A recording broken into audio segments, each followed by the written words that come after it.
you can just share yours, that would be great.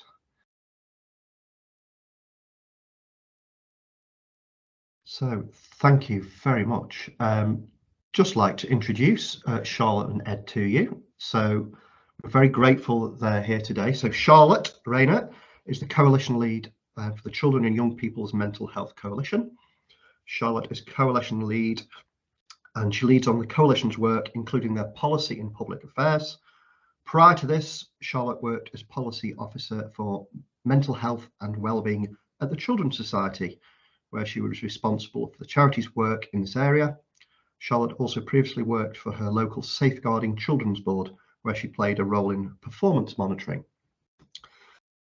So Ed Davie is the Policy and Public Affairs Manager for the Centre for Mental Health, and Ed has delivered health equalities improvements in local government and with health charities, including the Mental Health Foundation, the British Medical Association, and the Royal College of Pathologists since 2008. Among other positions, Ed is currently chair of the Mental Health Policy Group and a member of the Office for Health Improvement and Disparities Prevention and Promotion Reference Group. He remains a local government association expert peer following 12 years as a senior counsellor in Lambeth. After winning a scholarship to study social determinants of health with Professor Sir Michael Marmot at University College London, Ed graduated from King's College London with a Master's in Public Health and a Principal's Global Leadership Award in 2020. Ed is passionate about reducing health inequalities by addressing social and environmental determinants, including poverty, discrimination, and threats to children's development. So I'm going to hand over to Charlotte and Ed in a moment. Just to remind you, please do put questions in the chat. And yes, we will be able to share the slides and a recording afterwards. So over to you. Brilliant. Thank you so much, Mike, and thank you for the introduction and for inviting us here to speak. So, as Mike said, my name's Charlotte. I'm Coalition Lead at the Children and Young People's Mental Health Coalition. In the presentation today, we're going to focus on children and young people's mental health inequalities, and Ed and I will be doing a bit of a double act. So we're just going to start the presentation by setting out who we are and what we do. We'll then head over to Ed, who will be talking a little bit about wider social determinants around mental health. And then I'll close the presentation by talking about children and young people's mental health more specifically and what government are currently doing in this area. So the Children and Young People's Mental Health Coalition, we were established 13 years ago as a way to bring the children and young people's mental health sector together to speak with one voice in this area. So we have around 250 organisations and we try and represent and reflect the work they're doing as much as possible. And we are hosted by Centre for Mental Health. So we're not a charity within our own right, but we sit within Centre for Mental Health kind of structures.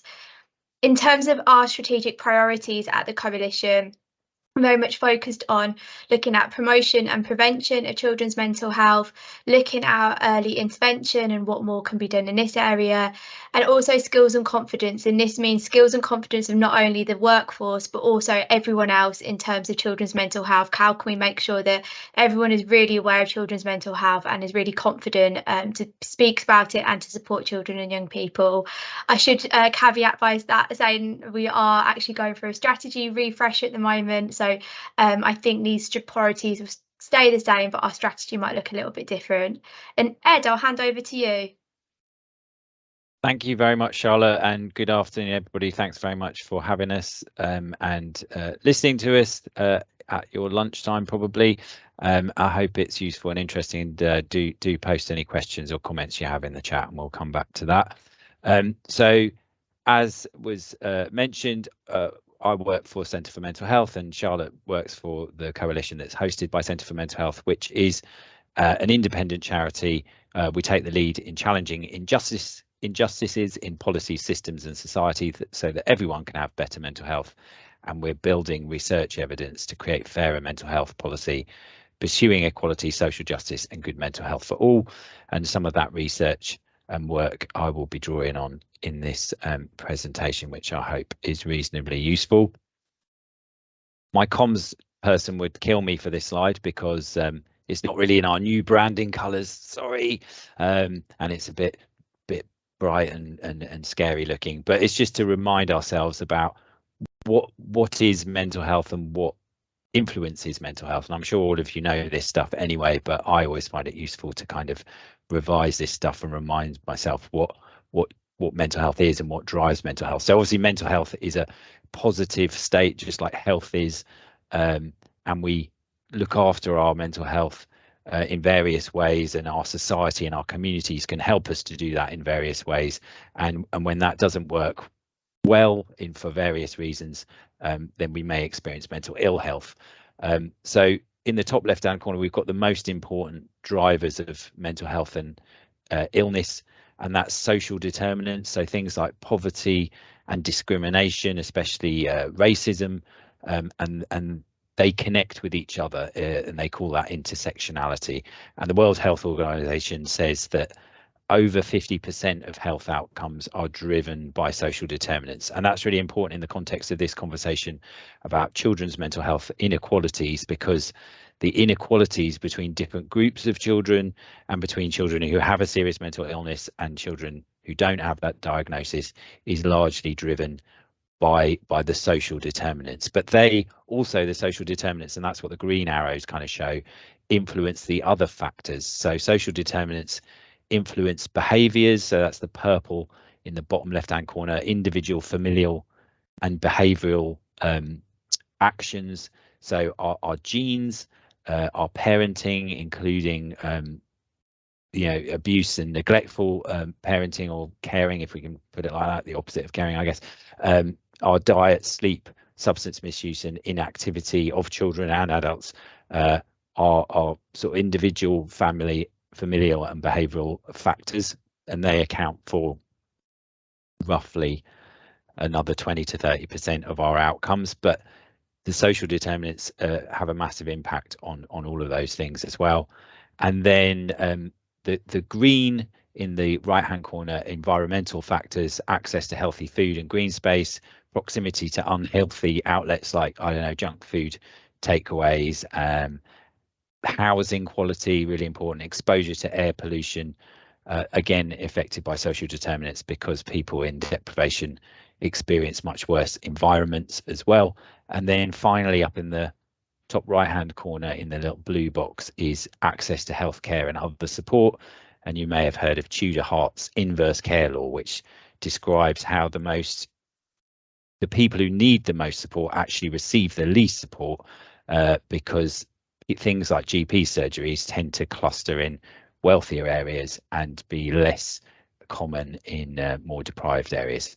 So all of this contributes to the outcome in the middle of children's mental health outcomes.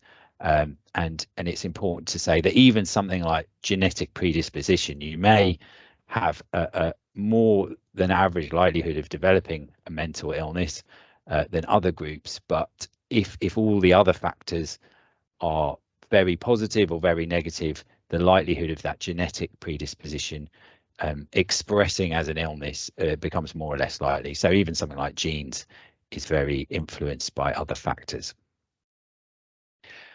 And here's another even worse, more complicated, horrible looking diagram. And this was some work that we did with Trafford Borough Council in Greater Manchester as part of some mental health inequalities work we're doing in Greater Manchester.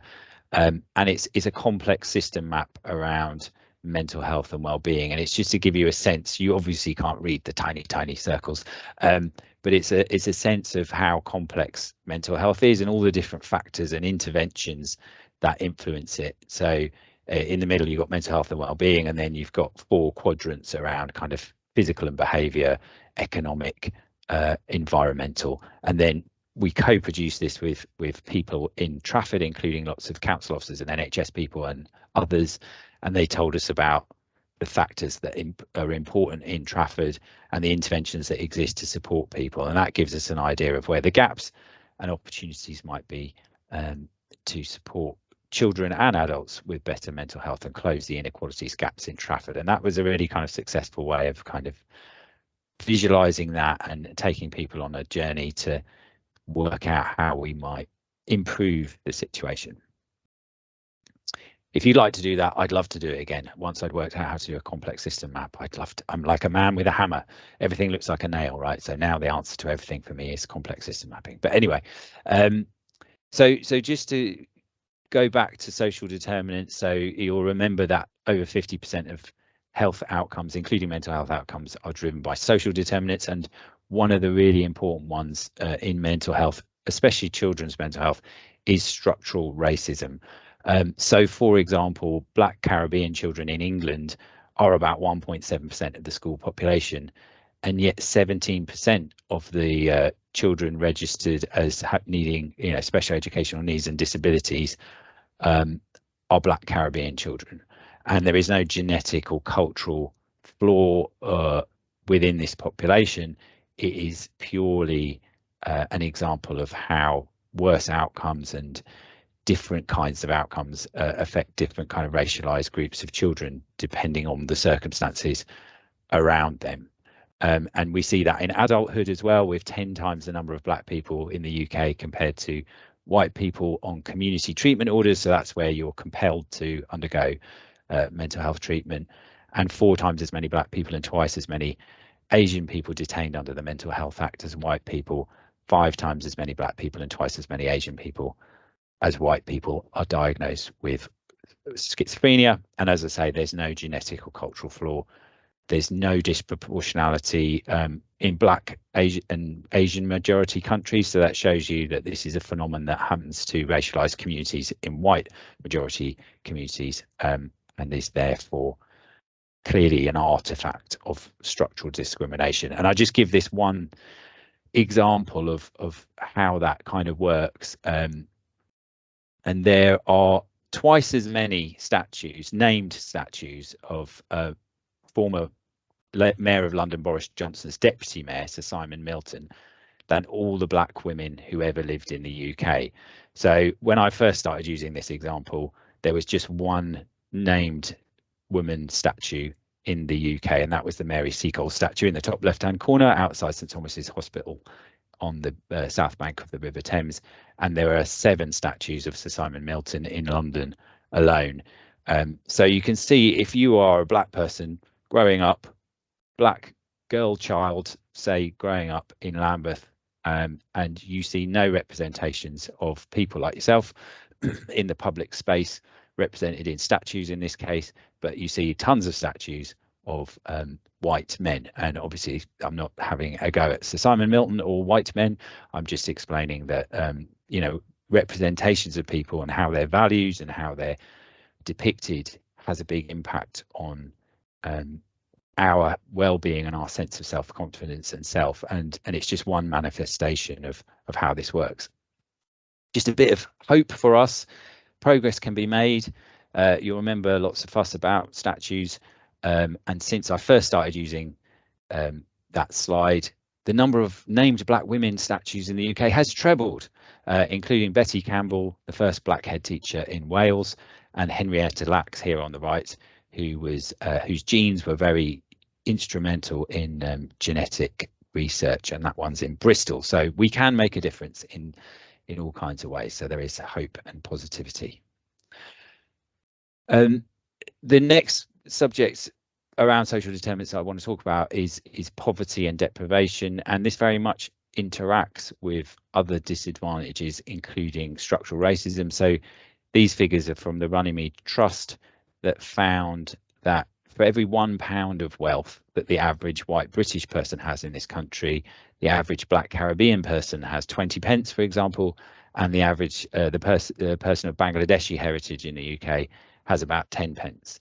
Now, obviously, it doesn't mean that there aren't deprived and poor white British people. Of course there are, and that white British people can't become mentally unwell. Of course they can. It's just when we're looking at a population level, if we're thinking nationally or in a council area or NHS trust, we have to think about populations rather than just individuals in front of us, obviously. And so it's worth thinking about the mechanisms of how inequalities in different ways, whether people are discriminated against, whether they are impoverished or not, how that affects their health and what we might be able to do about that. So deprivation, which is a combination of factors, but income is a heavily weighted one, and therefore, it's analogous to child poverty, to poverty. And we know that children from the poorest 20% of households are 4 times as likely to have a serious mental health difficulty by the age of 11 as those from the wealthiest 20%.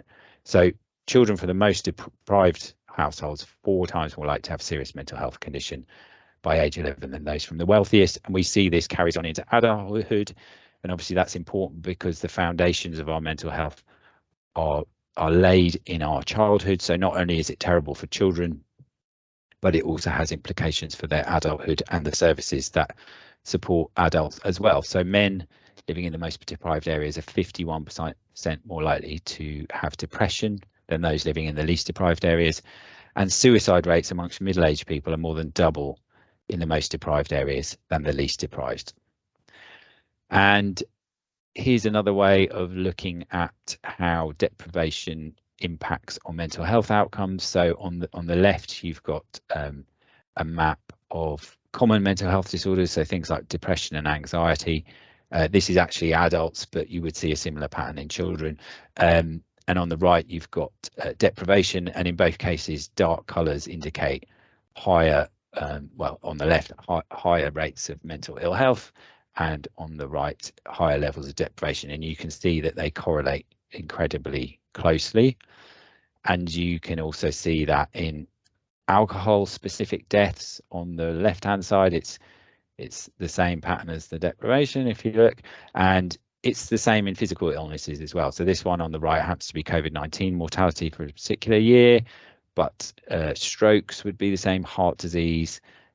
In fact, every single health outcome apart from one tracks this way, and the one exception is sports injuries. So the richer you are, the more likely you are to be injured in sport because you have more time and money to access sport, everything from skiing, but even football, you're more likely to have the time and energy and resources to engage in, and you're more likely to get injured that way, which tells you something, right? Again, the same pattern on the left hand side, sectioned under the Mental Health Act by deprivation. You can see it's very clear that there's a gradient. So the least deprived communities, the wealthiest people, have the least sections under the Mental Health Act per 100,000, and it tracks all the way down in the way that you would probably expect. And then on the right, completions of suicide by deprivation. And again, you see the same pattern. The more deprived the community, the more the suicide amongst the population, very tragically.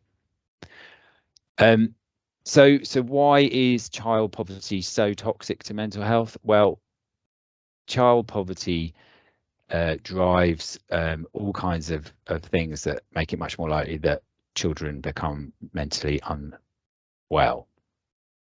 So rates of child abuse and neglect are 5 times higher for children in families with low socioeconomic status compared to those with higher economic status. This is CDC data, so it's from America, but we see that pattern in the UK too. So children living in households in the lowest fifth of household income were found in a Scottish study to be 12 times more likely to experience 3 or more adverse childhood events by the age of 8 compared with those in the highest fifth.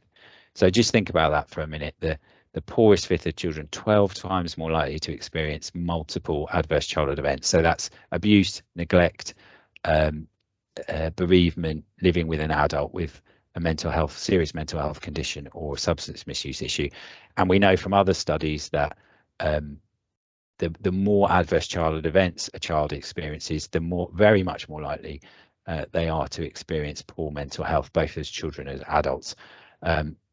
Another study found that a 1% increase in child poverty, and unfortunately child poverty has increased by about 10% in the last decade, in the UK was associated with an additional 5 children entering care, mainly due to abuse and neglect per 100,000. So that's a huge cost to society, as well as horrific for those children and families.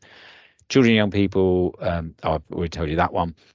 And as I say, there's a great deal of scientific evidence that demonstrates that adverse childhood events lead to substantially higher risks of poor well-being, mental ill health, other negative outcomes.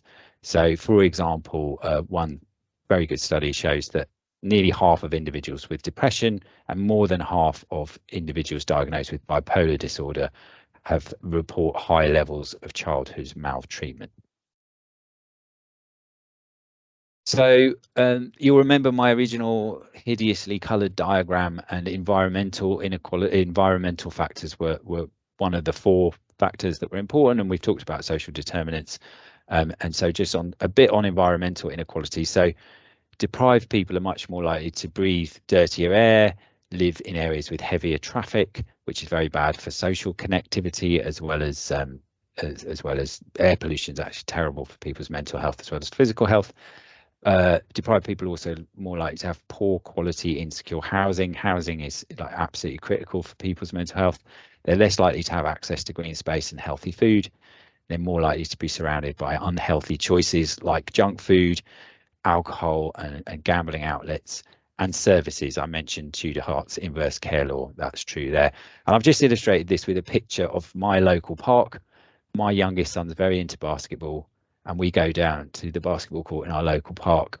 And it's interesting because most of the people who play basketball in our local basketball court are black working class people, and it's surrounded by tennis courts where the most people playing tennis are white middle class people like myself.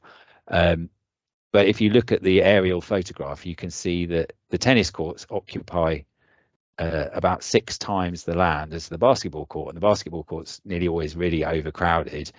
And nobody sat down and said, how can we discriminate against black working class children in this park? You know, it wasn't a conscious thought process, but the effect of it has been to do that, because there's much less play space for kids from those particular backgrounds who want to play basketball than people who want to play tennis, who tend to be not exclusively from other sorts of backgrounds. So when I stand there and see this very crowded basketball court and these very empty tennis courts, it makes me think, oh look, that's structural discrimination at work. And like I say, nobody designed it deliberately to be like that, but that is the effect that we have unless we're very conscious of the decisions that we're making and how they affect different groups of people. So what do we do about it? It's not all doom and gloom. I showed you with the statues, people doing stuff can make a difference. I think it's really important that in all of our roles, wherever we are, even as individuals, but also if we work in a council or an NHS trust or a school or in government or whatever it is, we should do our best to tackle racism by, if we have any influence over it, recruiting representative workforces of our local population, including at senior levels, and co-produce solutions with communities who have the poorest outcomes, which invariably will be your most deprived communities and often your racialized communities, and co-produce them with communities and staff, ensure quality training and education on these issues. The other thing to do is to design strategies to reduce child poverty. This used to be the law for local government and central government until 2016. And it might not be the law to have a strategy to measure and reduce child poverty in local government and central government anymore, but I would urge anyone with the power to do so to develop one anyway. And things like living wage accreditation, social value procurement, where you use your buying and hiring power to support your local population more directly, giving people advice and ensuring families access the support that they're entitled to. There's a great scheme that Sheffield have just started where they default put eligible families onto their free school meal register, and this ensures more children have access to free food, but also the schools get the pupil premium money, which I think is a really innovative and clever way to kind of offset some of the impacts of child poverty. And be a YIMBY, by which I mean, NIMBY is not in my backyard, so a YIMBY is yes in my backyard. Please try and support affordable, efficient homes being built in your areas, insulate homes. Domestic renewables are a great way to reduce people's bills and pollution, support public transport and active travel measures, and also in the world of services, support trauma and poverty informed services. Make sure that you're serving your deprived communities as well as possible, and take account of children's social circumstances and a multi-agency approach to fix them. I'm sure you do lots of this anyway, but I'm just hoping that you continue to do that. And before I hand back to Charlotte, I'm just going to post in the chat a link to signing up to Centre for Mental Health's Mentally Healthier Councils network. If you're in local government, we'd love you to sign up. It's free. You'll get lots of interesting information, and and we'd love you to join our new network so that we can build more thriving communities with councils across the country. And with that, I will hand over to Charlotte. Thank you so much, Ed. So just to set in a bit of context around what we're seeing in children's mental health at the moment, since 2004, there has been a sharp rise in mental ill health among children and young people. So data from the 2004 prevalence survey showed that 1 in 10 children and young people aged 5 to 16 had a mental health problem. We then went quite a period of time without actually any prevalence survey done. So we didn't really have, for over a decade, we didn't know how many children and young people actually had a mental health problem. That was until 2017, when NHS Digital commissioned their children and young people's mental health survey, and data from 2017 suggested there was an increase to 1 in 9 children and young people with mental health problem. Most recent data in 2022 shows there's since been a significant rise, with 1 in 6 children aged 7 to 16, now having a mental health problem. So we have seen a significant rise over the past decade. So why is childhood such an important time? There is evidence that half of all lifetime mental health problems are established by the age of 14. And as Ed said, you know, our childhood really does set the foundations for our adulthood. But unfortunately, we know that many children and young people face complexity and adversity in their lives. For example, living in poverty, caring for a family member, witnessing domestic violence. And we know that these young people are at additional risk of developing mental health problems. So research suggests that almost 1 in 3 diagnosed mental health conditions in adulthood relate directly to adverse childhood experiences that have subsequently impacted on a person's psychological development and well-being. And also research showing that young adults who've experienced childhood adversity and trauma have increased risk of both poor mental health and physical health. So what really happens within childhood affects our mental health as we go through the life course. I noticed someone's just put in a chat around the difficulties in accessing services.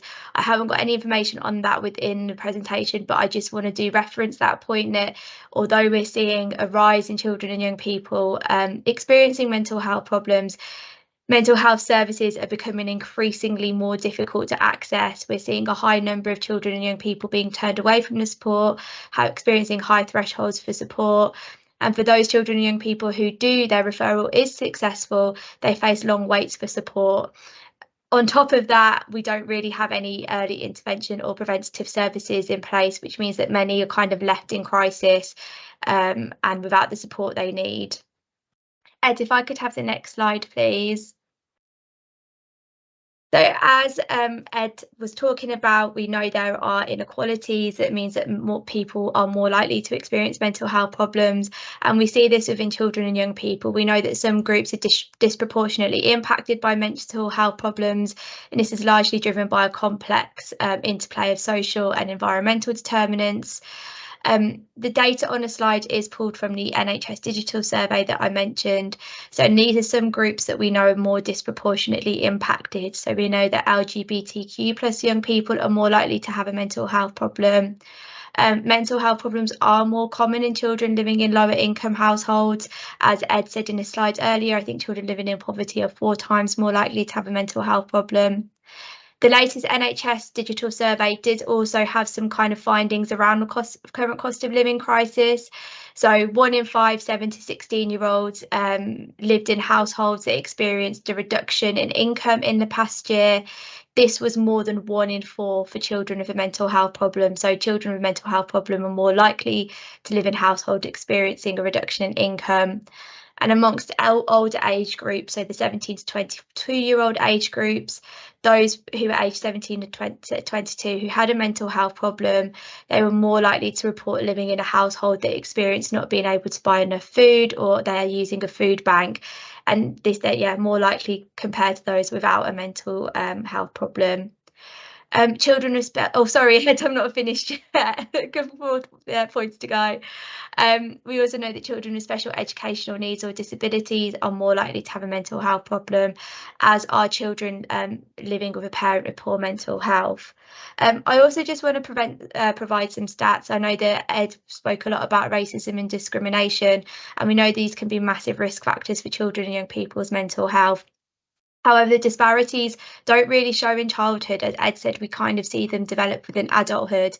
So just to provide some statistics around that, Black boys and young men report lower levels of diagnosable mental health difficulties at the age of 11 years than white or mixed heritage boys. However, national data suggests that from early adulthood, Black men are 11 times as likely as white young men to present with major psychiatric conditions, 3 times more likely to present with suicidal risk, and 1.5 times more likely to present with post-traumatic stress disorder. And Ed also mentioned the inequalities that we see in detention, and we actually do see that being played out in childhood as well. So a recent article by The Independent highlighted that Black and mixed race children accounted for 36% of young people detained in mental health services, despite only making up 11% of the population.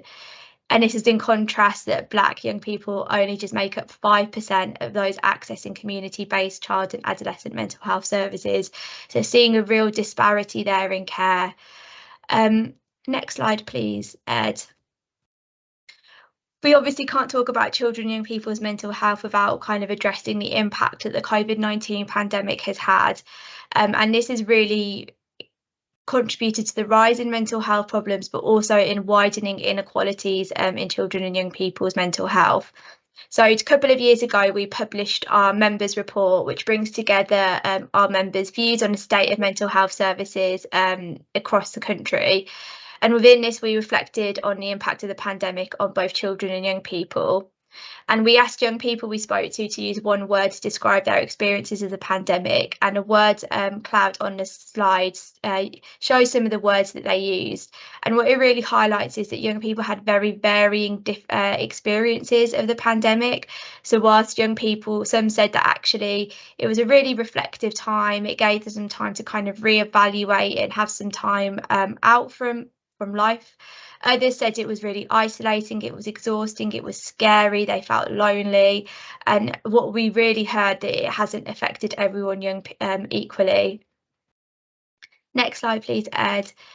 And as I said, there has been growing concern that some groups of children and young people may be seeing their mental health deteriorate as a result of the pandemic. Analysis conducted by Centre for Mental Health suggests that 1.5 million children and young people under the age of 18 could need new or increased mental health support due to the pandemic. And this relates to a range of problems, including depression and anxiety, PTSD, trauma, and complex bereavement. And exploring the unequal impact of the pandemic. During the pandemic, there was lots of kind of research published kind of looking at the impact on marginalised groups of young children and young people.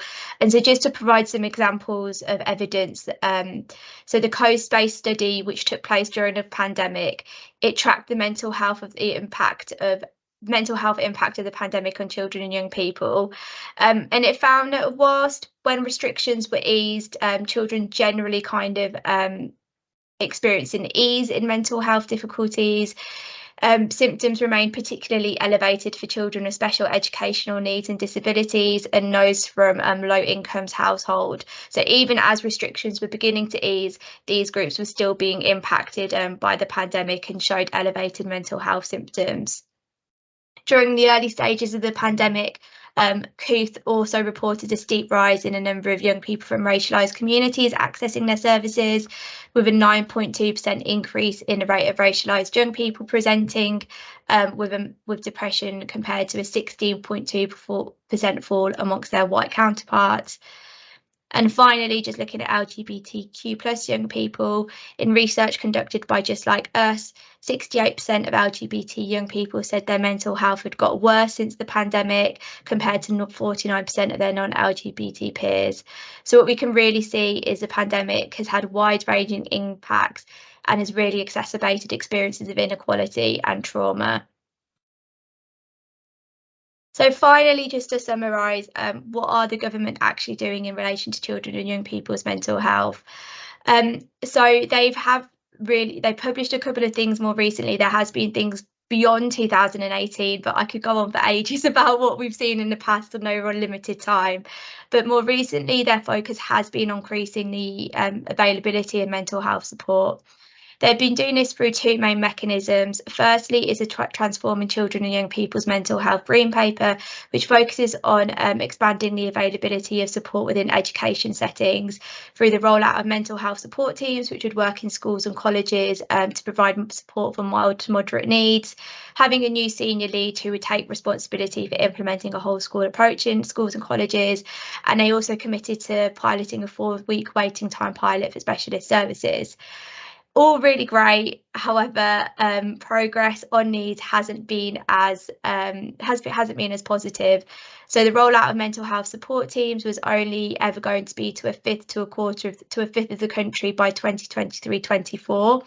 There are now over 500 mental health support teams in place, which is really positive. However, we actually don't know when full national rollout is going to happen, and we don't know about anything about future funding.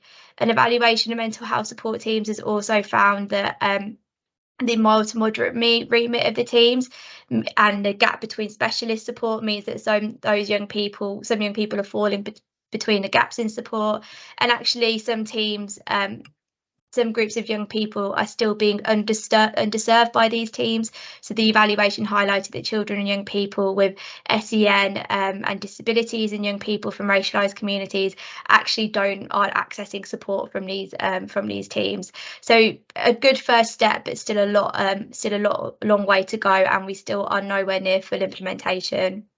The NHS long-term plan in 2019 committed to invest in children and young people's mental health services at a faster rate of overall NHS spending, and it really focused on creating a comprehensive offer for 0 to 25-year-olds, so really avoiding that cliff edge at the age of 18 where children and young people kind of they transition from children's mental health services to adult mental health services and kind of fall off the cliff in that transition process. They committed to expanding access to an additional 345,000 children and young people by 2023-24 and 100% by the end of the decade. Progress on this is unclear. There was a recent report by the National Audit Office that found that actually NHS England are still below their access targets, and we're unclear about what this will look like once we reach the end of the decade.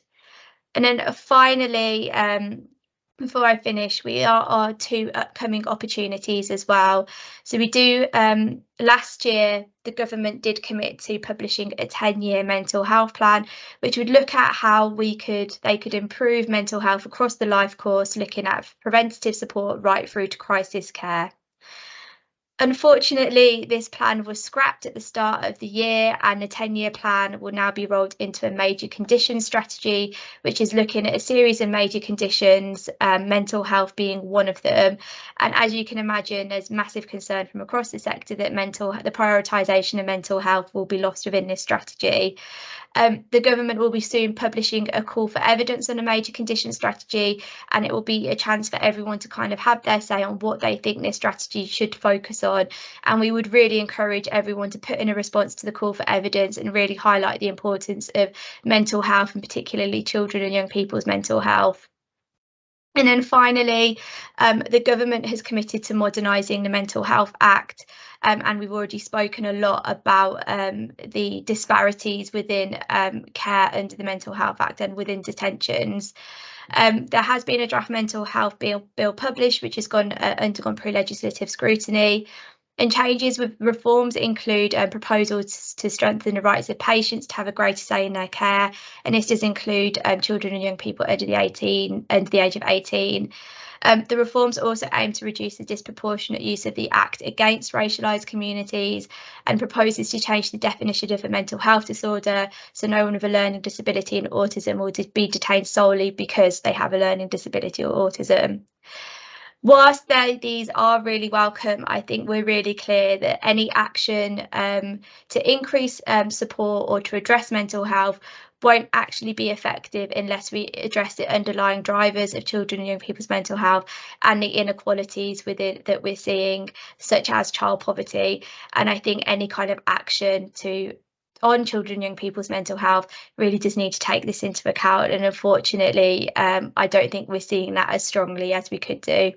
So that's everything from us. Thank you so much for listening. And if you have any questions, please do post them in the chat. Thank you, everyone.